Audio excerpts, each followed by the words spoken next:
Hey guys, आपका स्वागत है टारगेट सरकारी नौकरी चैनल पर। मैं हर्षद अली। उत्तर प्रदेश प्राथमिक शिक्षक भर्ती यानी प्राइमरी सुपर टेट के सिलेबस के अकॉर्डिंग विज्ञान की आज हमारी पहली क्लास है, जिसमें हम आज डिस्कस करेंगे गति यानी मोशन को।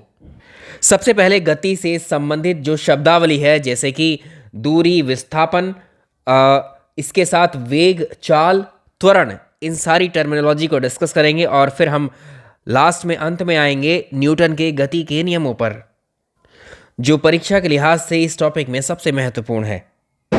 तो हमने पहले बताया है आपको कि ये क्लास बेसिक से हैं, फंडामेंटल्स के साथ में है। बहुत इजीली, बहुत कम समय में हम इस टॉपिक को कंप्लीट कर लेंगे। तो चलिए जल्दी से इस वीडियो को लाइक कर दीजिए। आपका रिस्पॉन्स अलग अलग क्लासेस पर नहीं आ रहा है, तो इसका थोड़ा ख्याल रखिए ताकि इन कोर्सेज को हम कंप्लीट आपको कराएं। यूपीटीईटी की क्लासेस के लिए हमने आपसे पूछा था, अभी 1 से 2 दिन के बीच में काफ़ी बिजी समय रहा। बाकी अब आपकी पर्यावरण की, मैथमेटिक्स की और सीडीपी की, इन 3 विषयों की प्रॉपर क्लासेस आपको अवेलेबल होना शुरू हो जाएंगी, क्योंकि अब आपके पास केवल 1 महीने का समय बचा है यूपीटीईटी के लिए। और जितनी तैयारी हमें यूपीटीईटी में करनी है, उतना तो हमें पढ़ना ही है अपनी सुपर टेट की परीक्षा के लिए भी। ठीक है, तो दोनों तैयारी आपकी एक ही तैयारी के साथ में, एक ही क्लासेस के साथ में आपकी कंप्लीट हो जाएंगी। तो चलिए हम शुरुआत करते हैं। यहाँ पर पहले देखेंगे लेफ्ट साइड में आपको एक इमेज नज़र आ रही है, एक चित्र। एक्चुअली इसमें एक ये पेड़ है और ये पेड़ ज़मीन पर खड़ा हुआ है, यानी ये पेड़ एक जगह पर स्थित है। स्थित मतलब स्टेशनरी है, रुका हुआ है। ऐसा तो नहीं ये पेड़ आगे चलकर कहीं और रुकेगा, नहीं, ये पेड़ स्थित है यानी स्टेशनरी है, यानी स्थिर अवस्था में है। अगला जो पिक्चर है इसको देखें, इसमें एक कार का पिक्चर है और ये कार में अगर आपको एरो शो हो रही है, इसका मतलब ये कार क्या कर रही है, अभी ये कार यहाँ ए पोजीशन पर है, अभी ये कार ए पोजीशन पर है और थोड़ी देर बाद आप देखेंगे, कुछ समय के बाद ये कार बी पोजीशन पर आ जाएगी। इसका मतलब ये कार क्या कर रही है, ये कार मूव कर रही है, आगे बढ़ रही है, यानी ये गति में है, गतिशील अवस्था में है। तो आप डेफिनेशन क्या निकालेंगे गति की यहाँ से?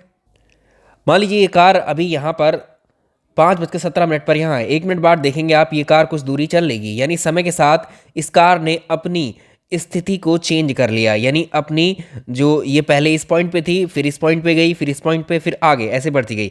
यानी समय के साथ, वक्त के साथ साथ इस कार की पोजीशन चेंज होती जा रही है, इस कार की लोकेशन या स्थिति चेंज होती जा रही है। तो इसको हम बोलेंगे, इस अवस्था को बोलेंगे, ऐसी अवस्था को जिसमें समय के साथ, ऐसी अवस्था, किसी वस्तु की ऐसी अवस्था जिसमें समय के साथ उसकी स्थिति, उसकी लोकेशन चेंज होती रहे, वो कहलाती है आपकी मोशन। तो गति की सिंपल डेफिनेशन, समय के साथ किसी वस्तु की स्थिति में परिवर्तन को ही गति हम कहते हैं। इस पेड़ में जो है कोई मूवमेंट हो रहा है क्या? नहीं, एक जगह स्टेशनरी है। समय के साथ इसकी स्थिति वही है जो पहले हमने देखी थी, लेकिन समय के साथ जब आप इसको देखोगे चलती हुई कार को, तो इसकी समय के साथ स्थिति चेंज होती जा रही है। इसे ही हम गति बोलते हैं। गति की डेफिनेशन फिर से आप ऐसे भी दे सकते हो, किसी वस्तु या पिंड की स्थिति जब लगातार बदलती रहती है तो उस वस्तु को गति में या गतिशील अवस्था में या गतिशील कहा जाता है। सिंपल। अब एक टर्म आपने सुना होगा, दूरी किसे कहते हैं? दूरी, ये अभी ए पॉइंट है और ये बी पॉइंट है। ठीक है, दूरी क्या है? ये रास्ता है एक। ठीक है, दूरी क्या है? एक रास्ता है ये, और इस रास्ते पे कार चल रही होगी।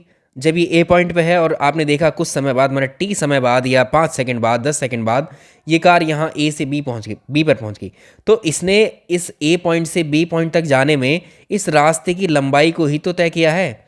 ठीक है, तो जो दूरी हो जाएगी, दूरी क्या हो गई? तय किए गए रास्ते की जो लंबाई है वही दूरी कहलाती है। सिंपल। वस्तु द्वारा तय किए गए मार्ग की वास्तविक लंबाई को हम दूरी कहते हैं, actual length of path covered by an object. तो कार ए पॉइंट पर थी, ए पॉइंट से बी पॉइंट पर वो जब पहुंची तो इसको क्या कहा गया? इसको कहा गया क्या है? ये रास्ते की लंबाई है। इस रास्ते की लंबाई को हमने क्या कहा? डिस्टेंस यानी दूरी। हम ये बेसिक फंडामेंटल्स क्यों डिस्कस कर रहे हैं अभी आपको पता चलेगा जब चैप्टर है, चैप्टर से संबंधित जितने भी टर्मिनोलॉजी है वो हमें डिस्कस करनी ही है। तो डिस्टेंस और दूरी को एक्चुअल जो वास्तविक लंबाई है, एक्चुअल जो पाथ है, उसको समझते हैं क्या है। मान लीजिए आप इस पॉइंट पर खड़े हैं, ए पॉइंट पर, आपको बी पॉइंट पर पहुंचना है। आपने क्या किया? आपने यहाँ से चलना शुरू किया और इस रास्ते को फॉलो करते हुए आप पहुँचे इस बी पॉइंट पर, इस पेड़ के पास। और मान लीजिए इसका कुछ यहाँ पर, ये मान लीजिए 4 किलोमीटर रहा यहाँ तक, और इसके ऊपर ये 3 किलोमीटर रहा। कुल मिलाकर आपने 4 किलोमीटर यहाँ तक और 3 किलोमीटर यहाँ तक, कुल मिलाकर आपने 7 किलोमीटर रास्ता या 7 किलोमीटर लंबाई के इस रास्ते को तय किया। तो ये आपकी हो गई डिस्टेंस यानी दूरी। वैसे ही आप यहाँ से यहाँ को भी जा सकते थे, तो ये दोनों बराबर ही पड़ेंगे ऊपर से जब जाओगे, ठीक है। और आप कहेंगे एक रास्ता ये भी है, बिल्कुल आप डायरेक्टली यहाँ से यहाँ को भी जा सकते हैं। नेक्स्ट कॉन्सेप्ट को समझते हैं, फिर इस पर आते हैं। तो डिस्टेंस आपने समझ लिया क्या है, वस्तु द्वारा तय किए गए मार्ग की एक्चुअल लेंथ है ये, ठीक है। यानी ये रास्ता ऐसे भी हो सकता था, इस तरह से भी जा सकता था ये, ठीक है। ये भी एक रास्ता ही है। अब जब हमें दिख रहा है कि ये रास्ता पूरा इतना लंबा है, हम यहाँ से डायरेक्टली शॉर्टकट मारेंगे तो यहाँ पहुँच जाएंगे। तो हमने क्या किया, यहाँ से दूरी तय की, सीधे इस पर पहुँच गए। किस पर, बी पॉइंट पर। तो किसी दूरी को तय करने में जो शॉर्टेस्ट पाथ होता है, जो कम से कम जो शॉर्ट रास्ता है, वो कहलाता है विस्थापन आपका, ठीक है। इसको बोलेंगे डिस्प्लेसमेंट। डिस्प्लेसमेंट को आप कैसे डिफाइन करेंगे, किसी वस्तु की प्रारंभिक स्थिति और अंतिम स्थिति के बीच की सबसे छोटी जो दूरी होती है वो विस्थापन कहलाती है। कैसे, समझिए इसको। ये है, ये एक पॉइंट है, ये दो पॉइंट है। ये प्रारंभिक बिंदु, प्रारंभिक बिंदु का मतलब जहाँ से आप चलना शुरू करते हैं, अंतिम बिंदु जहाँ पर आपको पहुँचना है, गंतव्य आपका, डेस्टिनेशन। तो यहाँ से इन प्रारंभिक और अंतिम बिंदु के बीच की शॉर्टेस्ट दूरी, तो यहाँ से आप आ सकते हैं, यहाँ से आ सकते हैं, ऐसे भी आ सकते हैं, इन दो पॉइंट्स के बीच में ऐसे भी आ सकते हैं, ठीक है। तो ये क्या है, इन दो पॉइंट्स के बीच पहुँचने का एक रास्ता ये है, दूसरा रास्ता ये है, दो पॉइंट्स के बीच पहुँचने का इन वाले, एक रास्ता ये है और एक रास्ता ये है। तो इन चारों पांचों पाथ्स में से जितने भी हो सकते हैं अलग अलग रास्ते, उन सब में शॉर्टेस्ट डिस्टेंस जो पॉइंट्स की जो रहेंगी वही क्या कहलाएगी, आपका डिस्प्लेसमेंट। समझे। तो ये तो है क्या, ये डिस्टेंस है, ये भी डिस्टेंस है, तो ये शॉर्टेस्ट पाथ है, तो ये क्या है, ये विस्थापन है, ठीक है। ये समझ गए होंगे आप, ये क्या है, विस्थापन है। तो ये समझ में आया। डिस्प्लेसमेंट जो है, displacement refers to straight line path between initial and final positions. ये पॉइंट हमेशा पूछा जाता है। गतिशील वस्तु के द्वारा जो चली गई दूरी, अगर कोई वस्तु चल रही है, मूव कर रही है, तो जाहिर है प्रैक्टिकली वो क्या है, कुछ दूरी तय कर रही होगी, चाहे कितनी भी हो, चाहे बहुत कम ही क्यों ना हो, लेकिन शून्य तो नहीं होगी। यहाँ पहले लिख दिया गतिशील। अगर विरामावस्था में है तो डिस्टेंस तो ज़ीरो ही ट्रैवल करेगी ना, लेकिन यहाँ गतिशील बोला है तो वो क्या है, कुछ जो है चल रही है, मूव कर रही है।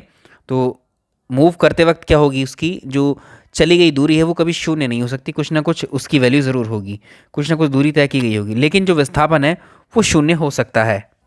डिस्प्लेसमेंट शून्य हो सकता है का क्या मतलब है, एक ये गतिशील वस्तु, एक कार थी, ए पॉइंट से चलना शुरू करती है, ठीक है, बी पॉइंट पर पहुंच जाती है, ठीक, बी पॉइंट से फिर ये वापस ए पर ही आ जाती है। तो कितना डिस्प्लेसमेंट हुआ, ए से शुरू किया प्रारंभिक और अंतिम बिंदु अब ए ही है, तो क्या है, डिस्प्लेसमेंट ज़ीरो है, ठीक है।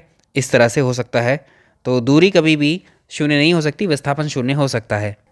तो इसमें समझिए डिस्टेंस, डिस्टेंस में क्या है, इसमें मैग्नीट्यूड होता है, इसमें परिमाण होता है, केवल परिमाण ही होता है। डिस्टेंस में कोई भी डायरेक्शन नहीं होती। तो ये एक स्केलर क्वांटिटी है, अदिश राशि है। लेकिन डिस्प्लेसमेंट क्या है, ये एक वेक्टर क्वांटिटी है, यानी सदिश राशि है।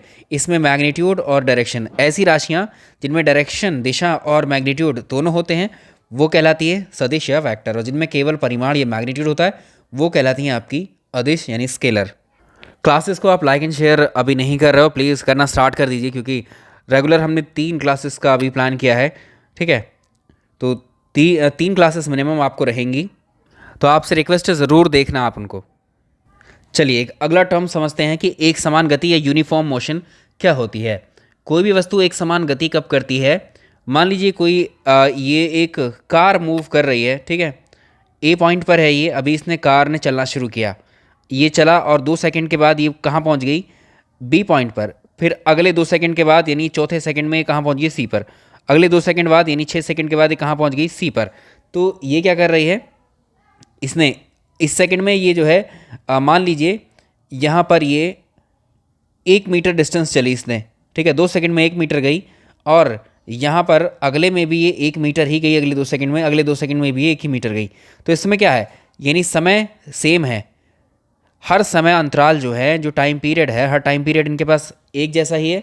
एक ही टाइम पीरियड में एक जैसी डिस्टेंस ट्रेवल कर रही है अगर कोई वस्तु या कोई गतिशील पिंड, तो वो कहलाएगा कि ये यूनिफॉर्म मोशन है, ठीक है। इसको ऐसे लिखेंगे हम लोग, एक समान गति वस्तु द्वारा बराबर समय अंतराल में तय की गई बराबर दूरियां ही यूनिफॉर्म मोशन कहलाती हैं।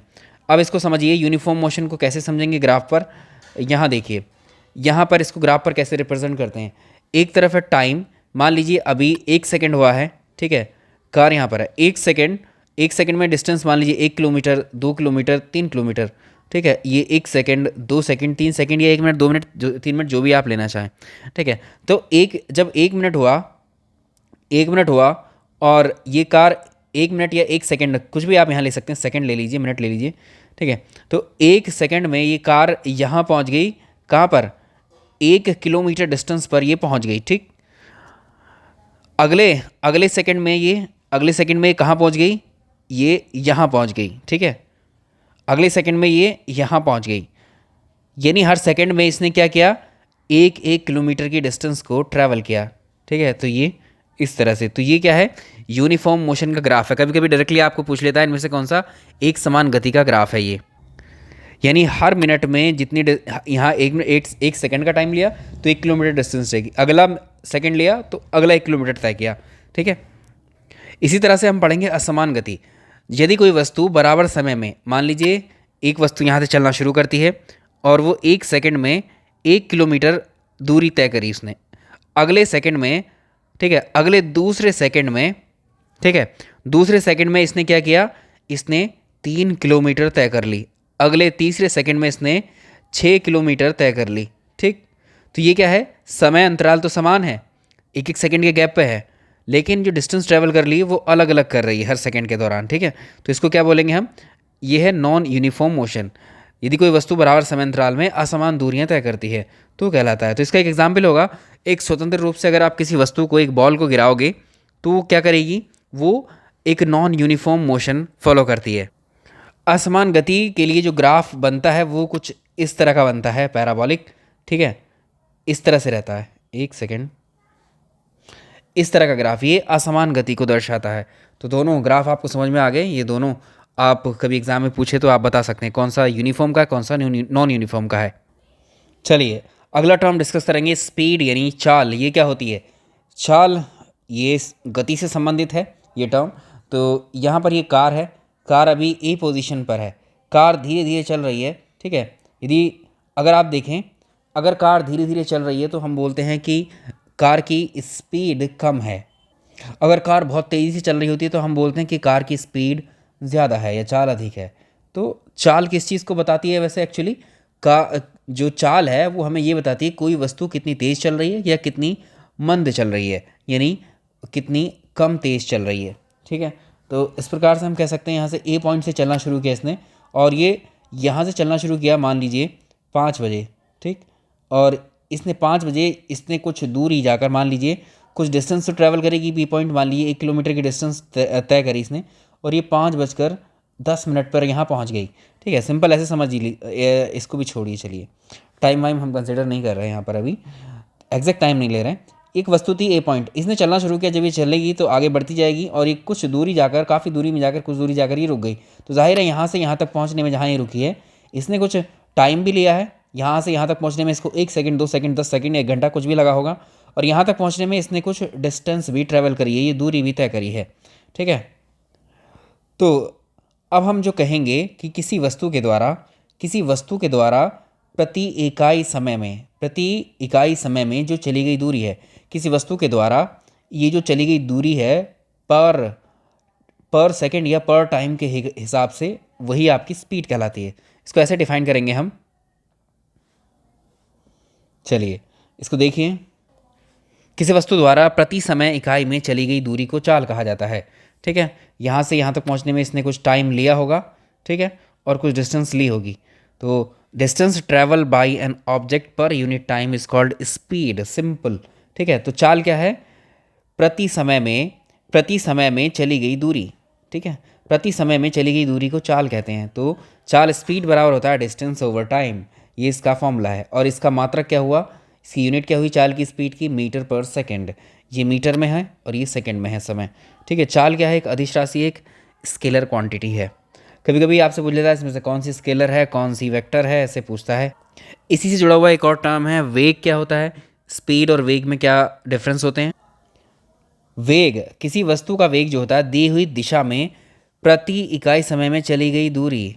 तो प्रति इकाई समय में जो चली गई दूरी होती है उसको हम किस नाम से जानते हैं? विस्थापन के नाम से जानते हैं। ठीक है, विस्थापन। तो एक्चुअली इसको वेग को हम क्या बोलेंगे? विस्थापन over time, displacement over time. भाई डिस्प्लेसमेंट क्या है? उसमें एक डायरेक्शन होती है। ठीक है, डिस्प्लेसमेंट जो विस्थापन है उसकी एक दिशा होती है, निश्चित होती है, लेकिन जो दूरी होती है उसकी दिशा नहीं होती है। तो ये डिफरेंस है, ये बेसिक डिफरेंस है, ये परीक्षा में पूछ लेता है कभी कभी। वैसे तो बेसिक फंडामेंटल्स को अभी हम पढ़ रहे हैं। ठीक है, जो यूनिट है सेम ही रहेगी, हमें इसको जो है यूज़ करना है आगे। ठीक है, अगला है त्वरण। एक्सेलरेशन क्या है? किसी वस्तु के समय के साथ साथ अगर उसके वेग में परिवर्तन होता है तो त्वरण किससे संबंधित है? वेग से संबंधित है। ठीक है, तो rate change of velocity of an object with the time is called as acceleration. इसका फॉर्मूला आप जानते हैं, ए इज इक्वल टू, ये क्या है? वेग में परिवर्तन, इनिशियल वेग, इनिशियल जो इसका डिस्प्लेसमेंट है और फाइनल डिस्प्लेसमेंट जो है, सॉरी, ये क्या है? वेग में परिवर्तन। वेग का मतलब होता है वेलोसिटी। ठीक है, इनिशियल और फाइनल वेलोसिटी का difference divide by time meter पर सेकंड स्क्वायर होता है। एक समान वेग से गति कर रही वस्तु का त्वरण शून्य होता है। एक समान गति से कर रही, मतलब एक समान गति का मतलब है, मान लीजिए जो स्पीड उसकी स्टार्टिंग में थी वही स्पीड लास्ट में भी है। तो यहाँ पर जब आप स्पीड मान लीजिए 1 किलोमीटर के हिसाब से चलना शुरू की, बाद में फाइनली भी 1 किलोमीटर के हिसाब से ही चल रही है, तो 1 - 1 0 हो जाएगा, तो 0/t 0। इसलिए त्वरण 0 होता है। एक समान गति से एक समान वेग से गति कर रही वस्तु का, ये प्रश्न पूछा जा सकता है, ऐसे प्रश्न। ठीक, अगला हम डिस्कस करेंगे बल यानी फोर्स को। फोर्स क्या होता है? देखिए एक ब्लॉक रखा हुआ है, इस ब्लॉक पर आप क्या करेंगे? या तो इसको आप ब्लॉक को धकेलेंगे, ठीक है, या इसको अपनी तरफ खींच सकते हैं। मान लीजिए आप पुश कर रहे हैं, इसको धकेल रहे हैं, या पुल कर रहे हैं, इसको खींच रहे हैं अपनी तरफ। तो किसी वस्तु पर जो लगने वाला खिंचाव है या दबाव है, इसी को हम फोर्स बोलते हैं। दरवाज़ा आपने बंद किया, दरवाज़ा आपने खोला, ठीक है, उसको आगे पीछे किया, खींचा या फिर उसको बंद किया, बात वही है, धकेलना है, खींचना। तो ये दोनों क्रियाएं अगर हुई तो ये दोनों क्रियाएं क्या कहलाएंगी? फोर्स। अ पुश और pull on a body is called as force. Simple भाषा में है बिल्कुल, इससे ज़्यादा नीचे नहीं जा सकता आपको समझाने के लिए। तो भाई आपसे फोर्स के एग्जाम्पल अगर पूछें तो फोर्स के एग्जाम्पल क्या क्या हो सकते हैं डेली लाइफ में आपके? तो ये दैनिक जीवन में बल के जो उदाहरण हैं उसमें धकेलना है, खींचना है, उठाना है, तानना है, ये सब फोर्स के, बल के एग्जाम्पल हैं। बल के बारे में ये इंपॉर्टेंट पॉइंट आपको याद रखना, बल किसी भी गतिशील वस्तु की चाल में परिवर्तन कर सकता है। कोई वस्तु अगर मूव कर रही है, मान ली कार आगे मूव कर रही है, तो इस कार की स्पीड को कम किया जा सकता है ब्रेक अप्लाई करके। ब्रेक एक तरीके का फोर्स है जो इसकी स्पीड को कम करता है, इसको रोक रहा है। ठीक है, तो ये गतिशील वस्तु की चाल में परिवर्तन कर सकता है। या स्थिर, जो वस्तु स्थिर है उस पर भी फोर्स जब आप अप्लाई करेंगे तो वो इस स्थिर वस्तु को गतिमान बना सकता है। तो ये बल की डेफिनेशन यहाँ से निकलती है। तो बल क्या क्या कर सकता है? बल किसी भी स्थित वस्तु को चला सकता है, किसी भी गतिशील वस्तु को रोक सकता है, बल किसी गतिशील पिंड की चाल में परिवर्तन कर सकता है, उसकी दिशा में भी परिवर्तन कर सकता है, और बल किसी की जो आकृति होती है, किसी वस्तु की शेप, उसको भी चेंज कर सकता है। मान लीजिए ये बॉक्स है आपके पास, ठीक है, लोहे का है, इसको आप लोहे से ही पीटने लगो, ठीक है, पीट पीट कर इसकी शेप चेंज हो जाएगी? नहीं। आप किसी पत्थर को लोहे से तोड़ने लगो, शेप टूट करके बिखर जाएगा, वो शेप चेंज हो गई। ठीक है, तो बल क्या कर सकता है? किसी आकृति यानी शेप को भी वो चेंज कर सकता है। इस चैप्टर में सबसे इंपॉर्टेंट है न्यूटन के गति के नियम, Newton's law of motion. Newton ने गति के 3 नियम दिए हैं। याद रखिएगा, ये सवाल डायरेक्टली पूछा हुआ है कि न्यूटन के गति से संबंधित कितने नियम हैं, या गति के नियमों को किसके द्वारा दिया गया? न्यूटन के द्वारा। ठीक है, इसका नाम भी पूछता है डायरेक्टली आपसे। तो पहले नियम की अगर हम बात करें, न्यूटन के गति के पहले नियम में जो बहुत इंपॉर्टेंट है, कई बार इसमें प्रश्न बना है आपकी परीक्षाओं में, इसको समझते हैं। गति का प्रथम नियम या Newton's first law of motion क्या कहता है? भाई कोई भी ऑब्जेक्ट है, आप अगर अभी चेयर पर बैठे हैं, ठीक है, विरामावस्था में हैं, विराम कर रहे हैं, आराम कर रहे हैं, आप तब तक उस अवस्था में रहेंगे जब तक आपको पीछे से कोई, आपकी चेयर को पीछे से कोई धक्का न दे दे, आपको धक्का न दे, तब तक आप वैसे ही रहेंगे बिना धक्का दिए जैसे बैठे हैं। ठीक, अगर उस पर आप जब जब ये आप बैठे हैं विरामावस्था में, तो तब तक विरामावस्था में बने रहेंगे जब तक आपको कोई धक्का ना लगा दे पीछे से आपकी चेयर को। धक्का का मतलब बल, हमने बताया था धकेलना क्या है? बल है। ठीक है, दूसरा, अगर कोई वस्तु चल रही है, कोई दौड़ रहा है, और दौड़ते हुए व्यक्ति को वो दौड़ता ही रहेगा अगर आप उसको पकड़ नहीं लेते। ठीक है, तो ये क्या है? कोई वस्तु विरामावस्था में है तो वो विरामावस्था में ही रहेगी, और जो कोई गतिमान वस्तु है, गति कर रही है, वो गति में ही रहेगी अगर उसे बाह्य बल लगाकर उसे रोका ना जाए। ठीक है, उस पर बाह्य बल अगर अप्लाई नहीं किया जाए तो वो क्या रहेगी, गति में ही रहेगी या वो स्थिति रहेगी। यहाँ से एक और चीज़ समझ में आई, ये पेड़ स्थिर है, ठीक है, कोई वस्तु स्थिर थी तो वो स्थिर ही रही, गतिमान थी तो गतिमान रही। उस पर जब तक हमने कोई बाह्य बल नहीं लगाया तब तक वो नहीं रुकी। ठीक है, तो यहाँ से एक टर्म हमें मिला बल। ठीक है, तो बल की परिभाषा कहाँ से निकल के आई, गति के प्रथम नियम से। ठीक है, एक प्रॉपर्टी और है जो बहुत पूछी जाती है, जड़त्व यानी इनर्शिया क्या होता है। कोई भी वस्तु जिसके कारण, किसी वस्तु की प्रॉपर्टी होती है आपकी, हमारी, निर्जीव वस्तु की, सभी की, किसी वस्तु का वो गुण जिसके कारण वो अपनी अवस्था में परिवर्तन करने का विरोध करता है। यानी हम विरामावस्था में हैं तो हमारा शरीर चाहेगा कि हम विरामावस्था में ही रहें। ठीक है, तो ये इनर्शिया, ये क्वालिटी है एक। अगर कोई वस्तु गतिमान है तो वो चाहेगी गतिमान ही रहे, वो उसकी क्या है, क्वालिटी है, वो भी जड़त्व ही है। ठीक है, तो गति का जो प्रथम नियम है वो परिभाषा देता है किसकी, बल की। ये सवाल पूछा हुआ है आपकी परीक्षा में। जो गति का दूसरा नियम है second law of motion, Newton का गति का दूसरा नियम हमें वस्तु पर जो बल लगता है और वस्तु में बल लगाने के बाद, भाई ये एक वस्तु है, ठीक है, इस वस्तु पर आपने फोर्स अप्लाई किया, ठीक, फोर्स अप्लाई किया तो इसमें क्या होगा, इसमें गति होगी। ठीक है, इसमें गति होगी यानी एक्सेलरेशन भी इसमें होगा। ठीक है, तो इससे क्या होगा हमें, तो दूसरा जो लॉ है इसका, हमें वस्तु पर अनुपयुक्त जो बल है और वस्तु में उत्पन्न जो त्वरण है, इनके बीच में संबंध देता है। न्यूटन सेकंड लॉ, ये प्रश्न पूछा हुआ है, F is two M into A. ठीक है, तो अब इस पर जो पूछे जाते हैं, गति के प्रथम नियम, गति के द्वितीय नियम और गति के तृतीय नियम पर उदाहरण पूछता है डायरेक्टली आपसे। आपसे सवाल पूछेगा प्रथम नियम के ऊपर, कैसे पूछता है, जो जड़त्व है, किसी वस्तु का जो गुण है जड़त्व या इनर्शिया, गति के कौन से नियम को फॉलो करता है। ठीक है, तो गति का प्रथम नियम से संबंधित है जड़त्व, इनर्शिया। ठीक, गति के प्रथम नियम से ही बल यानी फोर्स की डेफिनेशन निकलती है, उसी को डिफाइन करता है बल को, पहला नियम। तो क्रिकेट गेंद को जो कैच करना होता है, ये एक एग्जाम्पल है किसका, गति के सेकंड नियम का। हाई जंप और कार में सीट बेल्टों का प्रयोग जो है, ये गति के सेकंड नियम को फॉलो करते हैं।